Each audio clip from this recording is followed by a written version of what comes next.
Selamat pagi Pak, selamat siang, dan selamat malam Pak. Jadi saya akan mengerjakan tugas lisan saya, itu menjelaskan mengenai elastisitas. Yang pertama, konsep elastisitas. Konsep elastisitas yaitu kecenderungan gaya internal pada benda. Dalam hal ini maksudnya benda padat dalam melawan gaya luar dapat dideskripsikan dengan konsep elastisitas yang terdiri atas tegangan, tarik, regangan, modulus Young, modulus geser, dan modulus bulk. Pengertian elastisitas adalah kemampuan suatu benda yang untuk kembali ke bentuk awalnya segera setelah gaya luar yang dikerjakan pada benda dihilangkan. Benda plastis tidak kembali lagi ke bentuk semula setelah gaya luar yang bekerja padanya dihilangkan. Contohnya seperti sebuah pena, saat kita patahkan dia tidak akan kembali kepada bentuk semulanya. Kemudian ada nama benda dan sifat yang saya ketahui. Yang pertama, karet dapur itu sifatnya elastis, ikat rambut sifatnya elastis, pulpen sifatnya plastis, kaca sifatnya plastis, besi sifatnya plastis, dan kertas sifatnya plastis.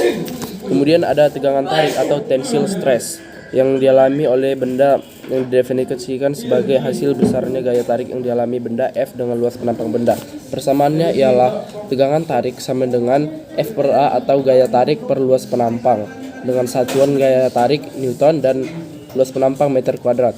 Regangan tarik tensile strain, ukuran yang menyatakan besar perubahan benda pada benda ketika dikenai gaya tarik ini dinyatakan dengan besaran regangan tarik. Didefinisikan sebagai hasil antara pertambahan pegangan benda delta L dengan panjang awal benda LO. Persamaannya itu adalah E sama dengan delta L per LO, dengan E sama dengan regangan tarik, delta L adalah L dikurang LO pertambahan panjang benda dengan satuan meter, dan LO adalah panjang awal benda.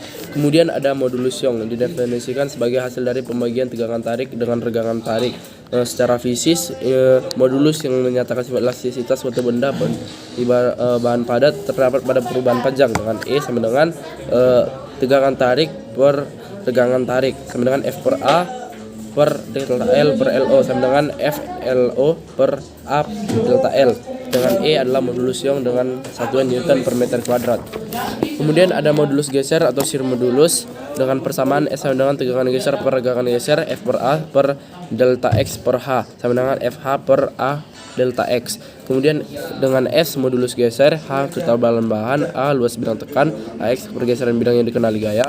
Kemudian ada modulus bulk, ukuran yang menyatakan elastisitas suatu bahan padat termasuk cair dan gas terhadap perubahan volume yang dinyatakan modulus bulk. Persamaannya itu adalah B sama dengan tegangan volume per regangan volume sama dengan minus F per A sama dengan per delta V per V0 sama dengan minus AP delta P per delta V per LO. Dengan B adalah modulus bulk, P tekanan, V volume akhir, dan V0 adalah volume awal. Sekian penjelasan saya, terima kasih.